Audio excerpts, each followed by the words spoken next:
آج 25 اکتوبر ہے اور آج پاکستان کی تاریخ کا عظیم ترین چیف جسٹس قاضی فائز عیسیٰ عزت، وقار اور ایک عظیم عوامی حمایت کے ساتھ اپنے عہدے کی مدت مکمل ہونے کے بعد ہنستا ہوا اسی طرح پیدل اپنے گھر جا رہا ہے جس طرح وہ سپریم کورٹ آیا کرتا تھا، پیدل آیا کرتا تھا، سیکیورٹی کی تھریٹس کے باوجود۔ اور اس کے علاوہ ایسے سیاسی کارکن جو اپنے نامعقول قسم کے رہنماؤں کے پروپیگنڈے کی وجہ سے اس وقت پٹری سے اترے ہوئے ہیں، ان کے خطروں کے باوجود وہ شخص پیدل آتا تھا اور جاتا تھا۔ یہ وہ شخص ہے جس نے کوئی پلاٹ نہیں لیا۔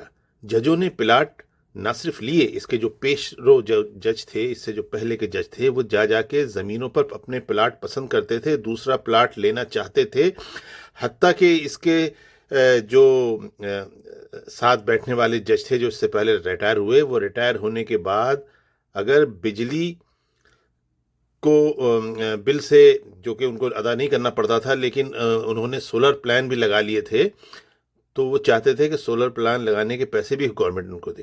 ایسے لوگ تھے۔ ان کے بیچ میں اگر اس کے جیسا جج جس نے ایمانداری اور ملک و ملت کی خدمت کی وہ مثال قائم کی، جو جسٹس بھگوان داس جیسے عظیم جو ہمارے جج گزرے ہیں، وہیں کئی مثال ملتی ہے، یا اتفاق سے سارے مسلمان بھی نہیں ہیں، ایک جسٹس کارنلیس بھی ہوتے تھے، ان کی بھی بہت مثالیں دی جاتی ہیں۔ اس کے علاوہ ہمارے پاس کوئی مثال نہیں ہے۔ ہم نے تو جب سے ہوش سنبھالا، ہم نے یا تو بھٹو کو پھانسی دینے والے ججوں کے نام سنے، نسیم حسن شاہ اور اس زمانے کے جو تھے، اور اس کے بعد ابھی جو ہم نے ایک ٹرین کے ڈبے دیکھے ثاقب نثار سے لے کے بندیال تک، اور ان کے بیچ کے اندر دو ایک اور آ کے چلے گئے، تو یہ وہ لوگ تھے جو ہمیں میسر ہوئے۔ تو قاضی فائز عیسیٰ وہ جج تھے کہ ان کو روکنے کی بھی پوری کوشش کی گئی۔ آپ یہ دیکھیں کہ بغض اس شخص سے صرف اس لیے تھا کہ اس شخص نے فیض آباد دھرنے کیس کے بارے میں صاف جس پہ الزام تھا اس پہ الزام دھرا اور کہا کہ اس کا مداوع وہی کریں گے۔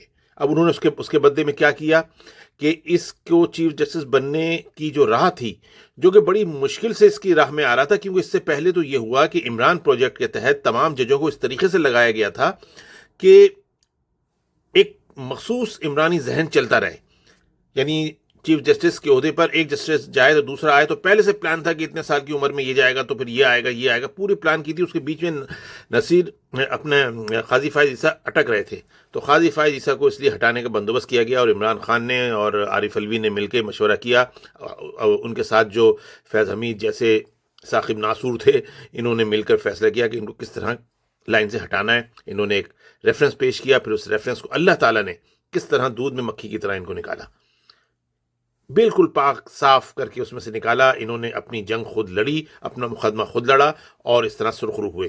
اس کے بعد اب آپ دیکھیں اللہ تعالیٰ کا کرم کہ جب یہ ان کا وقت آتا ہے، اس وقت تک ایسے حالات گزر گئے، اللہ تعالیٰ نے ایسا درست کیا اس عمران مافیا کو کہ وہ عمران مافیا 2022 میں 1 رمضان 1444 ہجری کو اس طرح نکالا گیا جیسے رمضان کا آغاز ہوتے ہی شیطان کو قید کیا جاتا ہے، تو وہ بھی حکومت سے رخصت ہوا، اور آج تک رخصت ہے، اور پاکستان آہستہ دوبارہ اس مقام پہ جا رہا ہے جس کو وہ 2018 سے پہلے تک تھا، اور اس کے بعد اس نے کھویا۔ تو قاضی فائز عیسیٰ نے جب حلف اٹھایا تو پورا پاکستان ان کے ساتھ حلف اٹھا رہا تھا، اور انہوں نے آ کر کیا کیا؟ ان کے پاس مدت صرف 1.25 سال بھی نہیں تھی، میرے خیال 1 سال کچھ مہینے تھے۔ انہوں نے آ کے سب سے پہلے سپریم کورٹ کو عوام کے سامنے اوپن کر دیا۔ ہر شخص جانتا ہے کہ سپریم کورٹ میں کارروائی کیسے ہوتی ہے، وکیلوں کا معیار کیا ہوتا ہے، وکیلوں کی بحث کیسے ہوتی ہے، اور انہوں نے سپریم کورٹ میں بڑے وکیلوں کی اوقات بھی دکھا دی کہ کتنا ان کو بولنا آتا ہے، کتنا گھٹیا درجے کی بات کر سکتے ہیں، اور کس طرح کا ماحول ہے۔ یہ بڑے لطیف کھوسا اور یہ گوہر اور جو بھی بڑے جج بیٹھے ہوئے ہیں سپریم کورٹ کے، ان کا صحیح معنی میں لوگوں نے خود جائزہ لیا، اور ساتھ ہی انہوں نے جسٹس قاضی فائز عیسیٰ نے جو عظیم فیصلہ دیا، سب سے پہلے قانون اور آئین کے تحت کسی سیاسی پارٹی کے بلیک میل میں آئے بغیر کہ کس طرح انہوں نے تحریک انصاف نے کوئی پارٹی الیکشن نہیں کرائے، جبکہ انتخابات میں رجسٹرڈ ہونے کی شرط یہ ہے کہ آپ کی پارٹی کے باقاعدہ الیکشن ہوئے ہوں. حالانکہ وہ کیسے ہوتے ہیں وہ تو سب جانتے ہیں، لیکن اگر ایک پارٹی پچھلے 10-12 سال سے الیکشن کرانے پہ تیار ہی نہیں ہے اپنے، اور کرا ہی نہیں رہی، الیکشن کمیشن ان کو ٹائم دے رہا ہے تب بھی نہیں کرائے، پھر ایمرجنسی میں کرائے تو وہ الیکشن ایسے کرائے تھے. آپ سب جانتے ہیں کہ میرے خیال آپ کو کسی کو یاد بھی نہیں ہوگا کہ وہ کہاں ہوئے تھے. کوئی پشاور سے دور، کوئی چمکنی ومکنی، کوئی چھوٹی سی جگہ، وہاں کوئی الیکشن کرائے. انہوں نے مقدمہ وہ ان کے سامنے پیش ہوا، انہوں نے میرٹ کے اوپر اس کا فیصلہ کیا. ایک سیاسی پارٹی کو اپنے الیکشن کرانے چاہیے، اس کے بغیر وہ الیکشن کے لیے نا اہل ہے، تو انہوں نے اس کو نااہل قرار دیا. اس سے ان کا کوئی مقصد نہیں تھا کہ ان کا انتخابی نشان کیا ہوگا، ان کے انتخابی لیڈر کیا ہوگا، ان کا پارلیمانی پارٹی کا لیڈر کون ہوگا. ایک صحیح فیصلہ انہوں نے کیا آئین کے تحت. اگر کسی میں دم ہے تو آ جائے، اس کو چیلنج کر لے. کیوں وہ چیلنج کر نہیں سکتے؟ کیوں آئین کے تحت تھا. ہمارے یہاں کے جو قاضی فائز عیسیٰ کے مخالف اور پاکستان کے استحکام کے مخالف تحریک انتشار کے لوگوں نے یہ پروپیگنڈا کیا کہ بلہ چھین لیا. ارے بھائی، بلہ تو اس وقت آئے گا جب آپ رجسٹرڈ ہوگے. آپ رجسٹرڈ ہوئے ہی نہیں، اور وہ آئین اور قانون کے تحت سمپل فیصلہ. اب یہ کہتے ہیں جو آج کل کے یوٹیوبر ہیں اور جو صحافیوں کے نام پہ بدنما داغ ہے، متی اللہ جان ہے، صابر شاکر ہے، اسد علی طور ہے، اور اس کے جیسے اسی قبیلے کے اور بہت سارے ہیں جو کچھ پاکستان سے باہر بیٹھے ہیں، محیط پیرزادہ، اور پاکستان کے اندر بھی کچھ آ کے پھنسے ہوئے ہیں. ایسے صحافی یہاں بیٹھے ہوئے ہیں جو پروپیگنڈا کرتے رہے کہ جناب یہ بلہ چھین لیا. کوئی بلہ نہیں چھینا گیا تھا. الیکشن ہوئے، تحریک انصاف کو یہ اور بات ہے کہ اس کا فائدہ ہوا کہ تھوڑی مظلومیت مل گئی. کچھ اسٹیبلشمنٹ کے ایسے فیصلے تھے جس میں ان کو قرار واقعی سزائیں سنائی گئیں، عدت چوری کی سزا سنائی گئی، توشہ خانہ کیس کی سزا سنائی گئی. اس کے علاوہ اور جو انہوں نے چوری چکاریاں جتنی بھی کی ہوئی تھیں، سائفر کا مسئلہ تھا. اس کے بعد ابھی جو 199 بلین پاؤنڈز کا جو مقدمہ چل رہا ہے، جو یہ پیسے لے کر انہوں نے ملک ریاض کو تھما دیا اور اس کے بدلے میں پھر ایک پلاٹ لے کے اس پہ نام نہاد جھوٹی مکارانہ یونیورسٹی بنا دی، تو وہ بھی ابھی پھنسے ہوئے ہیں. تو مقدمات تو صحیح تھے، تو مقدمات اپنی جگہ چل رہے تھے، لیکن پروپیگنڈا یہ کیا کہ جی قاضی کو اس پارٹی کو ریلیف دینی چاہیے تھی. اگر الیکشن نہیں بھی کرائے تھے تو کیا ہوا؟ آئین کے آرٹیکل 187 عوامی نمائندگی کے حق کے تحت ان کو لڑنے دینا چاہیے تھا الیکشن. بھائی مجھے بھی لڑنے دے دو نا بھائی، اللہ کے واسطے. میری بھی کوئی پارٹی ہے، مجھے بھی لڑنے دو. میرے بھی کوئی الیکشن نہیں. کوئی مذاق بنا رکھا ہے، کوئی مطلب انتہا ہوتی ہے، کوئی مریادہ ہوتی ہے، کوئی عزت ہوتی ہے. بھائی کچھ بھی نہیں، کچھ بھی. تو بالکل صحیح قاضی فائز عیسیٰ نے ایک غیر مقبول فیصلہ ضرور کیا ہوگا، لیکن ایسا فیصلہ کیا کہ جس کے بعد قانون کے اوپر لوگوں کا اعتماد بڑھ گیا، اور اس کے بعد انہوں نے ان کے خلاف پروپیگنڈے کی ایک مہم چلا دی. کوئی بات نہیں، چلاؤ پروپیگنڈا، ٹھیک ہے. جہاں انسان ہوتا ہے وہاں شیطان بھی ہوتا ہے، تو شیطانوں نے جو چاہا پروپیگنڈا کیا. اس کے بعد قاضی فائز عیسیٰ نے تمام معاملات میں صحیح فیصلے کیے، اور سب سے پہلے انہوں نے پارلیمنٹ کی اہمیت کو تسلیم کیا. پاکستان کے عوام کی نمائندہ پارلیمنٹ ہے، اور الیکشن کے ذریعے ایک ایک بندہ، ایک ووٹر اپنا امیدوار منتخب کرتا ہے، اور وہ قومی اسمبلی میں جاتا ہے، اور قومی اسمبلی ہی پاکستان کے عوام کی نمائندہ جماعت ہے. اور قومی اسمبلی ہی کو یہ حق حاصل ہے کہ یہ کورٹس کے فیصلے کیسے ہوں. کورٹس کے اندر میرا مطلب فیصلوں سے یہ ہے کہ کورٹس کے جو ججز ہیں ان کا تقرر کیسے ہو. یہ جو الجہاد کیس کے اندر جو وہ ایک ہمارا کانا دجال تھا جس کے نام پہ تحریک چلائی گئی تھی، بیوقوف لوگوں نے تحریک چلائی تھی چودھری کی، تو انہوں نے الجہاد کیس کے اندر کہہ دیا تھا سینیٹی پہ ہوگا. اسی سینیٹی کے اوپر تو یہ عمران دار ججوں کا ایک تقرر کیا گیا تھا کہ یہ 1 بائی 1 یہ آئیں، تو انہوں نے اس کو بھی توڑا. اور وہاں انہوں نے صحیح معنی میں صحیح فیصلہ کیا کہ پاکستان کے اندر عدلیہ کا نظام جو ہے وہ پارلیمنٹ کے تحت چلے گا. پارلیمنٹ نے کہا کہ یہاں پر چیف جسٹس کی مونوپولی، بدماشی، دادا گیری نہیں چلے گی. چیف جسٹس 3 ججوں کے ساتھ مل کے، سینئر ججوں کے ساتھ مل کے فیصلہ کریں گے کہ بینچ کیسے بننا ہے. انہوں نے اس پہ عمل کر کے دکھایا، اپنے اختیارات خود چھوڑے. آصف زرداری کے بعد واحد پاکستان کا یہ ایک آئینی آرگنائزیشن کا سربراہ ہے جس نے اپنے اختیارات چھوڑے اور کہا ٹھیک ہے، فیصلہ جو ہوگا وہ 3 جج مل کے کریں گے، اور سارے بینچ جتنے بنے اس طرح بنے.